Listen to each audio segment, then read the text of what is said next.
When last we spoke, the series was tied. Here we are again, and well, it's still tied. The 2025 Stanley Cup Final rolls on between the Edmonton Oilers and the Florida Panthers, with the series tied up at 2 now. My name is Liam, my friends call me Hammer, and join me as we take a look at two very exciting games 3 and 4 between the Oilers and Panthers. If you're returning to the channel, thank you very much for coming back and watching. If you're new to the channel, be sure to like and subscribe. Okay, let's dive into Game 3.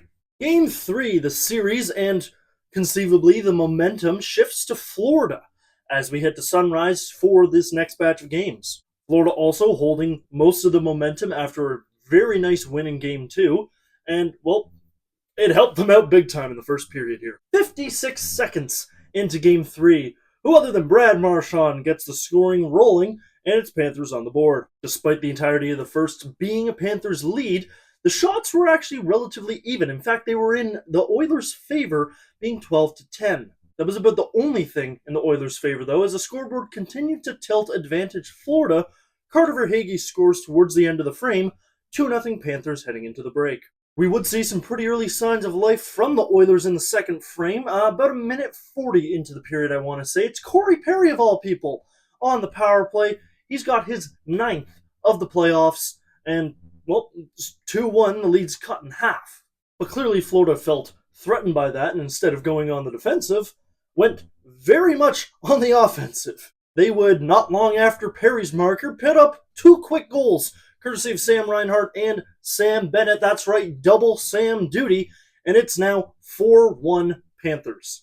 The game would remain 4-1 Panthers until the beginning of the third, and no, the third period was well, there was a lot happening there. I'll burn through the goals quick because you already know them. Aaron Ekblad on the power play, Evan Rodriguez on the power play. Final score 6-1 Panthers, but that's not the most interesting part about the third period. What's something both those goals I just mentioned have in common? They were power play markers. Why were they power play markers, Hammer? You might be asking yourself. Well, I'll tell you. All in all, 26 penalties were handed out in this third period, 16 of them going to the Oilers, and a lot of them being coincidental, not so coincidental. They all happened at the same time marker. If you go look on NHL Game Center, they're all happening at the same time, including a moment, sorry, I'm just looking now, 10:29 in the third period, 3 guys per side all got misconducts at the same time. AJ Greer, Sam Bennett, Gadjevich, Nurse, Frederick, Ekholm, they all got misconducts all at the 10:29 mark. Oh, sorry, I missed that. Scrolling up a bit, also at the 10:29 mark, all those guys have either roughing or fighting penalties. Welcome to the Stanley Cup Final, everybody. There was the comment made after this very lopsided game, I mean, just look at the score, 6-1 Panthers, that the reffing wasn't exactly fair in this one. And, I mean, that's kind of true, but it's the Stanley Cup Finals. I'm not defending the referees or the league or the anti-Canadian sentiment, because I do believe in that. But, the Oilers had 85 penalty minutes, the Panthers had 55. It's a difference of 30 penalty minutes, more than half a game. Not even just more than a period. Half a game's worth of penalty minutes. Is that a large discrepancy? Yes, absolutely. That's just basic math. Do I think those penalties weren't warranted and the refs were looking for something to call on the Oilers? No. Any of the ones, and I could be entirely wrong on this because this game was a couple days ago and there's probably 1 or 2 penalties that's slipping my mind. Any penalties that you could say, oh, they were looking for something to call on the Oilers there, they took a Panther at the same time as well. Anytime that the Oilers were at the disadvantage, it was usually because of lazy sticks. We are seeing throughout this entire playoffs a lot of high sticking calls, more than the last few years. And it's not just this series, it's dating all the way back to round 1. There's plenty of high stick calls being made. Why is that the play that they've decided to crack down on this year? I don't know. You'd have to ask our old friend Jerry Bettman or ask our old friend Wes McCauley.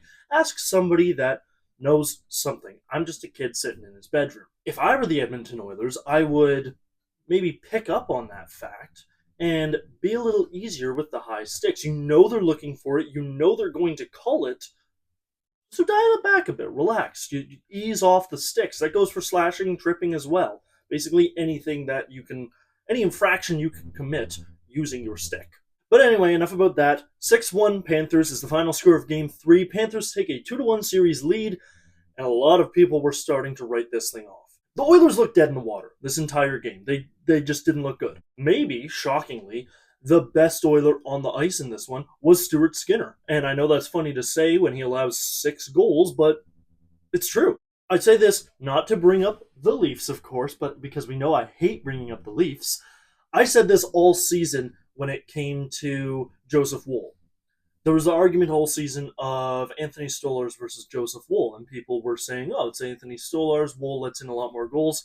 The Leafs also played worse in front of Woll for a lot of the time. You can have a Vezina caliber goalie. Connor Hellebuyck, he just won the Vezina. Congratulations, Connor. Connor Hellebuyck he can play an amazing game.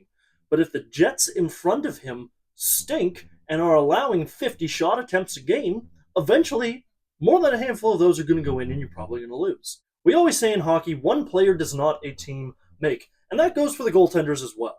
So, did the Oilers provide Skinner with more backup when it came to Game 4? If you look at just the first period of Game 4, no.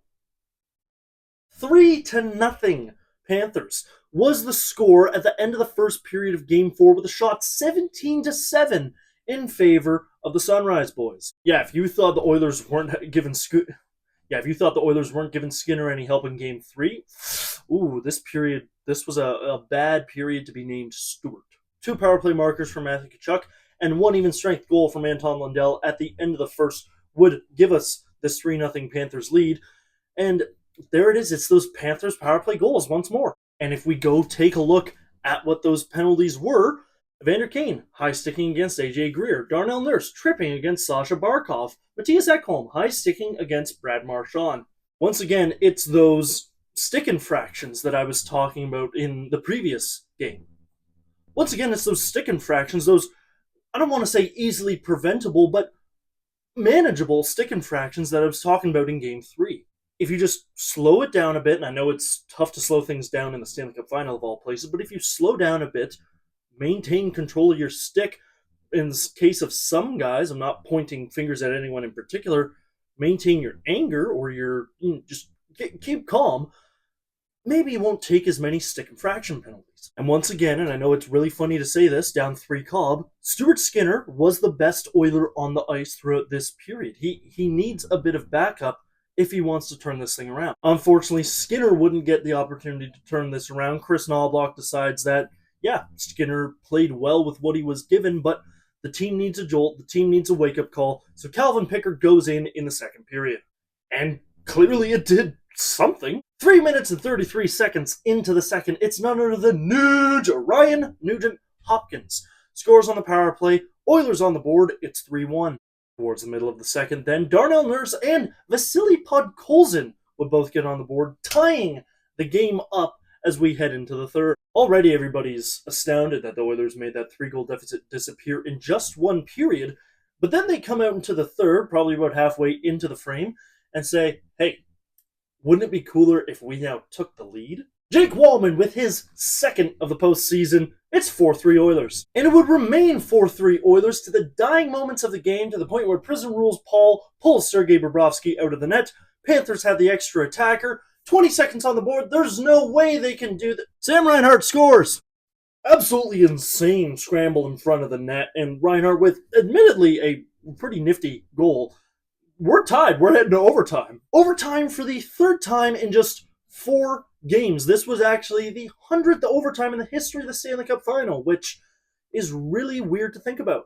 Do the math, this is, I think, the 108th year of the National Hockey League, so 108 Stanley Cup Finals, and this is only the 100th game to go to overtime in those finals. You'd think there'd be more than that, but whatever. Let's move on. So to overtime we go, and before I get to overtime, just a quick note I want to make about the, up here in Canada, the Sportsnet broadcast team during the intermission. I love their analysis. I love their chemistry. They can be a bit boring at times, but overall, I like them. In this game, however, I feel like a football fan saying this, we don't really care about Taylor Swift. Don't get me wrong. She's a fantastic artist. I love a lot of her songs, but to sit there and look at her and her boyfriend, Travis Kelce, I don't really care that much while I'm watching hockey. Just a note for the NHL as a whole, because if you were on hockey Twitter at all last night, you definitely saw every official account to some degree posting about Kelce and Swift being at the game. Not a good look for the NHL when the biggest celebrity at your game is someone from another Big Four sport. I mean, yeah, Taylor was definitely the biggest celebrity, but Travis being there as well and putting a spotlight on him, not a great look for the league. We talk all the time about hockey's the redheaded stepchild of the Big Four sports, the MLB, NFL, NBA, NHL. NHL's always kind of been the odd man out in that. It's the least popular of the four in America. It's definitely the most popular here in Canada, but as a whole across North America, it does I think the worst ticket sales wise, and in terms of just overall popularity and star power, it's easily fourth place.